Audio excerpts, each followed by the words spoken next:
നമസ്കാരം. പശ്ചിമേഷ്യയിൽ സംഘർഷം പുകയുന്നതിനിടെ അമേരിക്കൻ പ്രസിഡന്റ് ഡൊണാൾഡ് ട്രംപ് പ്രധാനമന്ത്രി നരേന്ദ്രമോദിയെ ഫോണിൽ വിളിച്ചു. ഹോർമുസ് കടലിടുക്ക് തുറന്നു സൂക്ഷിക്കേണ്ടതിന്റെ അനിവാര്യത ഇരു നേതാക്കളും ചർച്ചയിലൂന്നി പറഞ്ഞു. ഇന്ത്യയിലെ US അംബാസിഡർ സെർജിയോ ഗോർ എക്സിൽ കുറിച്ചത് ഇങ്ങനെയാണ്: പ്രസിഡന്റ് ഡൊണാൾഡ് ട്രംപ് പ്രധാനമന്ത്രി മോദിയുമായി സംസാരിച്ചു. പശ്ചിമേഷ്യയിലെ നിലവിലെ സാഹചര്യങ്ങളും ഹോർമുസ് കടലിടുക്ക് തുറന്നു പ്രവർത്തിക്കേണ്ടതിന്റെ പ്രാധാന്യവും അവർ ചർച്ച ചെയ്തു. US പ്രസിഡന്റുമായി താൻ സംഭാഷണം നടത്തിയെന്ന് പ്രധാനമന്ത്രി നരേന്ദ്രമോദിയും വ്യക്തമാക്കി. മേഖലയിലെ സംഘർഷം ലഘൂകരിക്കുന്നതിനും സമാധാനം പുനഃസ്ഥാപിക്കുന്നതിനും ഇന്ത്യ പിന്തുണ നൽകുന്നുവെന്ന് എക്സിലെ കുറിപ്പിൽ പ്രധാനമന്ത്രി പറഞ്ഞു. ആഗോള സ്ഥിരതയ്ക്ക് ഹോർമുസ് കടലിടുക്ക് തുറന്ന് സുരക്ഷിതമായി നിലനിർത്തേണ്ടത് അത്യന്താപേക്ഷിതമാണെന്ന് അദ്ദേഹം ഊന്നി പറഞ്ഞു. പശ്ചിമേഷ്യയിലെ സംഘർഷങ്ങൾ പൂർണ്ണമായി അവസാനിപ്പിക്കുന്നതുമായി ബന്ധപ്പെട്ട് വളരെ സുപ്രധാനവും ക്രിയാത്മകവുമായ ചർച്ചകൾ നടക്കുന്നുണ്ടെന്ന് ട്രംപ് അവകാശപ്പെട്ടതിന് തൊട്ടു പിന്നാലെയാണ് ഈ സംഭാഷണം നടന്നത്. US ഇസ്രായേൽ ഇറാൻ യുദ്ധത്തിൽ മധ്യസ്ഥത വഹിക്കാൻ പാകിസ്ഥാൻ ശ്രമിക്കുന്നതായി ബ്രിട്ടീഷ് ദിനപത്രമായ ഫിനാൻഷ്യൽ ടൈംസ് റിപ്പോർട്ട് ചെയ്തതിനു ശേഷമാണ് ഈ നീക്കമെന്നതും ശ്രദ്ധേയമാണ്. ഹോർമുസ് കടലിടുക്കിലെ ഏതൊരു തടസ്സവും അംഗീകരിക്കാനാവില്ലെന്ന് പ്രധാനമന്ത്രി മോദി പാർലമെന്റിൽ വ്യക്തമാക്കി. വാണിജ്യ കപ്പലുകൾക്ക് നേരെ നടക്കുന്ന ആക്രമണങ്ങളിലും ആഗോള കപ്പൽ ഗതാഗത പാതയിലെ തടസ്സങ്ങളിലും ലോക്സഭയെ അഭിസംബോധന ചെയ്യവേ പ്രധാനമന്ത്രി ആശങ്ക രേഖപ്പെടുത്തി.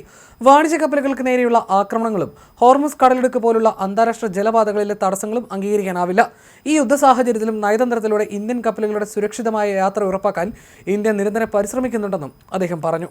പേർഷ്യൻ ഗൾഫിനും ഒമാൻ ഉൾക്കടലിനും ഇടയിലുള്ള ഇടുങ്ങിയ പാതയായ ഹോർമുസ് കടലിടുക്ക് ലോകത്തെ എണ്ണ കയറ്റുമതിയുടെ വലിയൊരു പങ്കും കൈകാര്യം ചെയ്യുന്ന ഒന്നാണ്. അതുകൊണ്ട് തന്നെ ആഗോള ഊർജ്ജ സ്ഥിരതയ്ക്ക് ഈ പാത അതീവ നിർണായകവുമാണ്.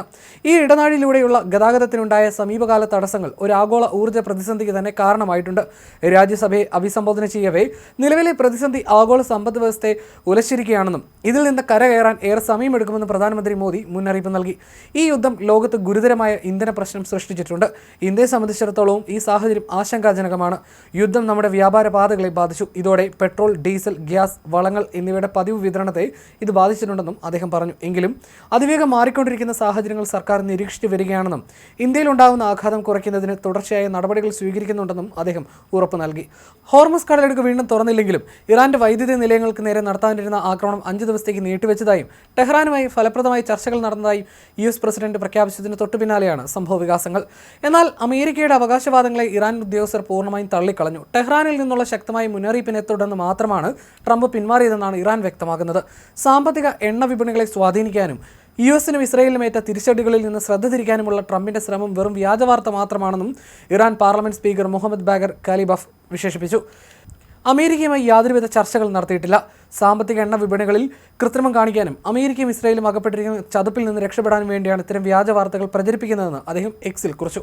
അതേസമയം ചർച്ചകൾ നടക്കുകയാണെന്ന് പ്രസിഡന്റ് ട്രംപ് പറഞ്ഞതോടെ ഇറാൻ യുദ്ധം അവസാന ഘട്ടത്തിലേക്ക് നീങ്ങുകയാണെന്ന പ്രതീക്ഷകളുമുണ്ട്. എന്നാൽ യുദ്ധകളത്തിൽ പോരാട്ടം കുറയുന്ന ലക്ഷണങ്ങളില്ലെന്ന് മാത്രമല്ല, ചർച്ചകൾ നടക്കുന്നുണ്ടെന്ന കാര്യം ഇറാൻ നിഷേധിക്കുകയും ചെയ്യുന്നതും ആശങ്കയുണ്ടാക്കുന്നുണ്ട്.